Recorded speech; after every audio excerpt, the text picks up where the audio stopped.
Nós, atualmente, estamos muito preocupados em ensinar resultados finais de projetos científicos, ou seja, teorias científicas bem sedimentadas, mas estamos nos preocupando muito pouco em ensinar os métodos que levam à produção dessas teorias, desses conceitos científicos.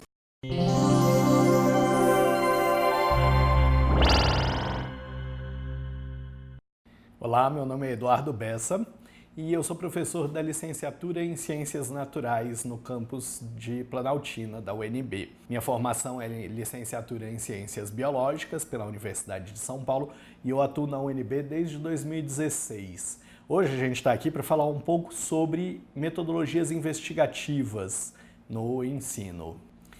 A ciência, o método científico, ou pelo menos os resultados da ciência, perpassam todas as características mais intrínsecas da nossa sociedade. Nós estamos imersos em produtos da tecnologia, em tudo que nós fazemos hoje em dia. E acaba que o ensino de ciências deveria focar um pouco nisso.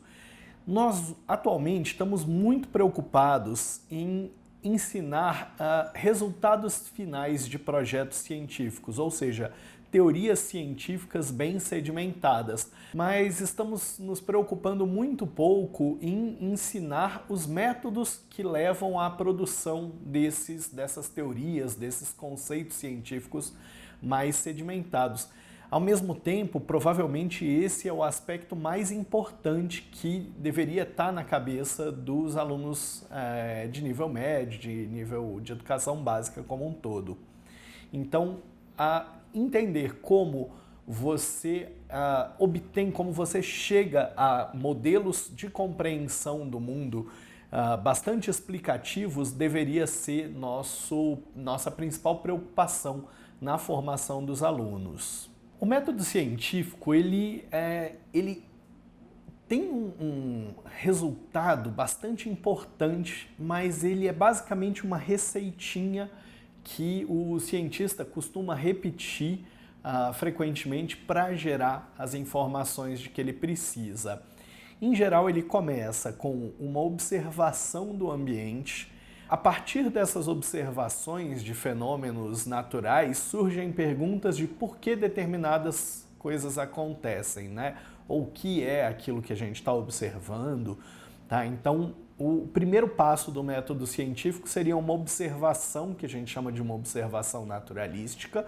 O segundo passo seria uma pergunta, que a gente chama de uma pergunta científica. Essa pergunta ela não é completamente livre, ela precisa ser passível de ser respondida utilizando evidências do ambiente. Então, observação, pergunta.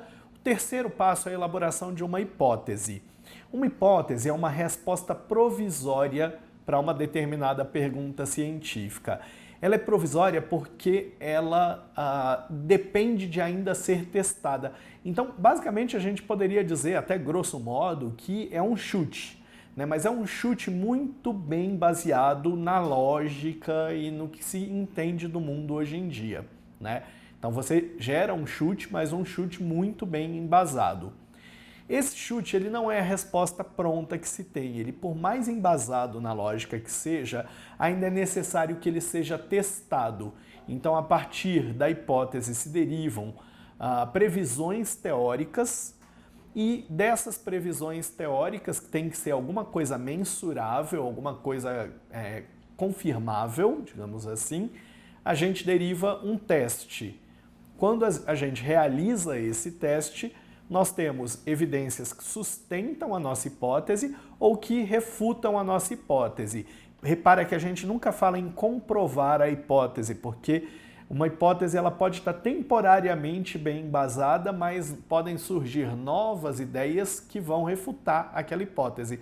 Então, naquele momento, ela vai estar relativamente sustentada pelas evidências que a gente tem, e essa hipótese ganha força, ou não é sustentada pelas evidências que a gente tem, essa hipótese perde força e é descartada, né?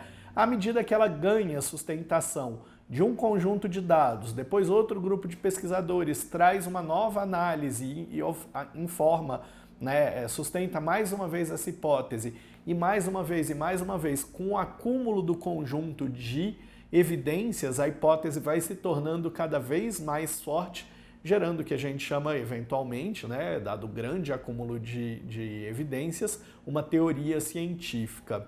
Tá? Então esses são os principais passos do método científico e que é muito interessante que os alunos saiam da escola sabendo aplicar e entendendo como esse método é feito. Bom, vamos dar 2 exemplos aqui para ficar claro para vocês do que eu estou falando. Vamos dar um exemplo da minha área de pesquisa do comportamento animal e vamos dar um exemplo focado aí na investigação, no método investigativo para os alunos, né? Então, por exemplo, a gente observou em riachos de água muito cristalina em Mato Grosso uma semelhança entre 2 peixes ecologicamente muito diferentes. Um dourado, que é um predador de outros peixes, e uma piraputanga, que é um peixe frugívoro, inofensivo a outros peixes. Tá? A nossa observação primeira foi essa de que os dourados e as piraputangas se pareciam. Isso me levou o nosso grupo de pesquisa a uma pergunta: por que essa semelhança apareceu? E a nossa hipótese tinha a ver com um fenômeno que a ecologia conhece como mimetismo agressivo, em que um predador imita um peixe inofensivo, um indivíduo inofensivo, de forma a não ser percebido pela presa tão rapidamente e não levar à fuga das presas. Mais ou menos como seria aquela história do lobo em pele de cordeiro, sabe? Então, mimetismo agressivo foi a teoria que embasou a nossa hipótese. A gente estava sugerindo ali que os dourados se pareciam com as piraputangas para evitar que as presas deles fugissem antes da hora, antes deles poderem dar um bote.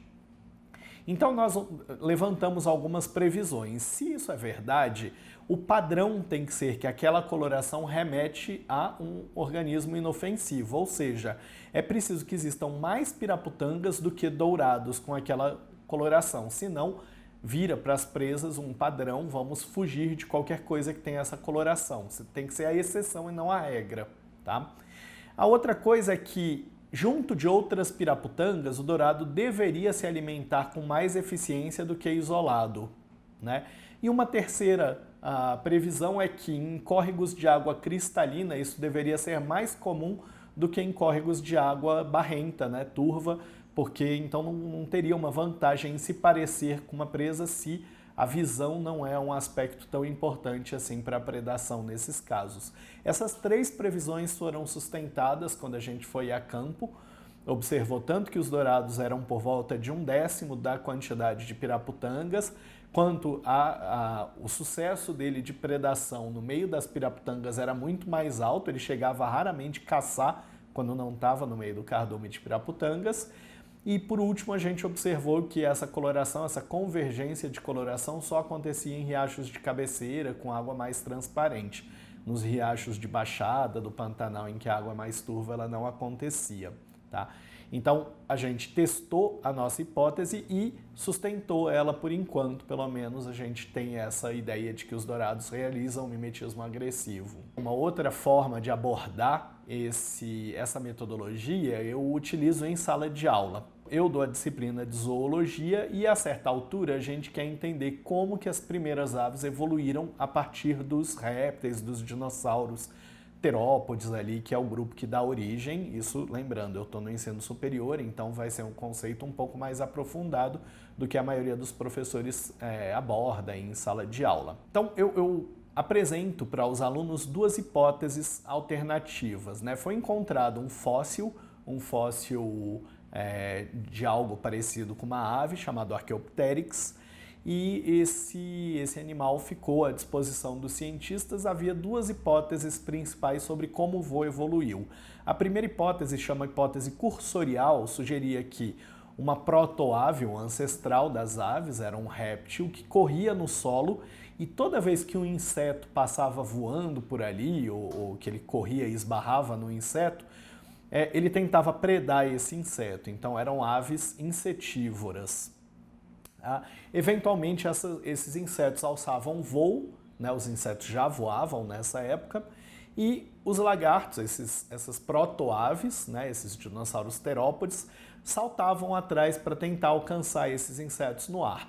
Uma grande maioria de vezes o inseto fugia, algumas vezes essa ave que saltava conseguiu pegar e aí de tanto saltar ou de repetir os indivíduos que saltavam de forma mais eficiente e que eventualmente alçaram voo atrás dos insetos, foram aqueles que deixaram descendentes e com isso evoluíram as aves a partir de dinossauros que corriam atrás de presa ali no meio da vegetação rasteira, né? Uma hipótese alternativa sugere que esses dinossauros terópodes eram animais trepadores, eles subiam em árvores, provavelmente frugívoros, e que quando aparecia um predador tentando atacá-los, eles saltavam do alto da árvore. Saltar e cair imediatamente embaixo não tinha tantas vantagens assim, mas quanto mais para longe da árvore ele conseguisse planar, mais sucesso ele teria em fugir do predador. Portanto, foram selecionados indivíduos que se afastavam da árvore depois de saltar dela, ou seja, que conseguiam planar de certa forma. A aquisição e a melhoria desses saltos e desses planeios gerou, afinal, o voo das aves. Então, duas hipóteses, uma do chão para o alto, cursorial, e uma do alto para o chão, arborícola. Tá? Como que a gente poderia testar essas duas hipóteses? Algumas previsões seriam que, se a hipótese cursorial for verdadeira, esses animais precisam ter uma dentição típica de insetívoros. Se a arborícola for verdadeira, é provável que a dentição seja de frugívoro. Se a cursorial for verdadeira, eles precisam habitar campinas, eles precisam habitar uma região toda coberta por gramas e capins. Se a arborícola for verdadeira, eles precisam habitar uma região coberta com árvores. Se a cursorial for verdadeira, as garras, principalmente dos membros posteriores, precisam estar desgastadas de tanto correr. Se a arborícola for verdadeira, essas garras provavelmente estão muito íntegras ainda para permitir a escalada. Então você tem um conjunto aí de evidências que podem ser procuradas. Eu entrego para os alunos em sala de aula uma cópia, uma fotografia do fóssil desse animal, do Archaeopteryx, e peço a eles para procurar essas evidências. Como é uma dentição típica de invertívoro, de insetívoro? Como é uma dentição típica de frugívoro? Qual é a dentição que o Archaeopteryx apresenta? Como é uma unha desgastada pela cursorialidade, pela corrida no solo? Como é uma unha inteira? Eles olham no fóssil e identificam se a unha está mais desgastada ou mais inteira. Como são fósseis de gramínea? Como são fósseis de árvores grandes? Eles olham nas evidências que tem ao redor do fóssil e chegam a uma conclusão baseado nessas três conjuntos de evidência. Qual das duas hipóteses se sustenta melhor? Hoje em dia a gente sabe que a hipótese que mais se sustenta é a arborícola, ou seja, do alto para baixo, de cima para baixo. Tá? Então isso é uma forma como eu levo para a sala de aula um ensino, uma metodologia investigativa para aplicar na compreensão da evolução do voo e da evolução das aves. Então, abordagens investigativas são plenamente passíveis de serem exploradas principalmente nas disciplinas de ciências na sala de aula. Com isso, os estudantes vão ter uma noção muito mais clara de como trabalha um cientista, vão poder colocar a mão na massa e realmente desenvolver um método científico e vão desenvolver esse senso crítico, esse olhar analítico que o cientista costuma ter de tanto usar. É exatamente esse tipo de comportamento que a gente deveria favorecer e deveria reforçar nos alunos que a gente está formando como alunos de ciências. Muito obrigado pela oportunidade de falar aqui com vocês e espero que vocês apliquem a metodologia investigativa nas aulas de vocês e tenham aí resultados bastante interessantes com os alunos de vocês, mais instigados, mais curiosos, mais críticos. Obrigado.